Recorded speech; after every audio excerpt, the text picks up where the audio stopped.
প্রতিদিনের ন্যায় আবারও সেই একই রাঁধুনি ঠাকুর, একই চিকেন রান্নার প্রসেস। তবে আজকে একটু কষা হচ্ছে। আজকে আজকে ঝোলের অতটা ব্যাপার নেই, আজকে পুরোপুরি মাখা মাখা কষার ব্যাপার হচ্ছে। রাঁধুনি সেই আমাদের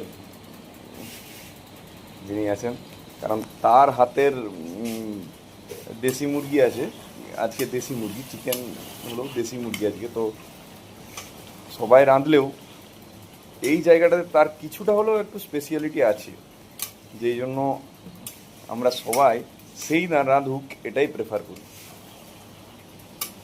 মশলাগুলো রেডি করেছি কিন্তু মোটামুটি তিনি একান্ত আনুগত্য এবং একাগ্রতার সাথে হাতে হাতে জোগাড় দিলে যে কোনো রান্নাই হ্যাঁ সুস্বাদু হয়। সুস্বাদু হয়।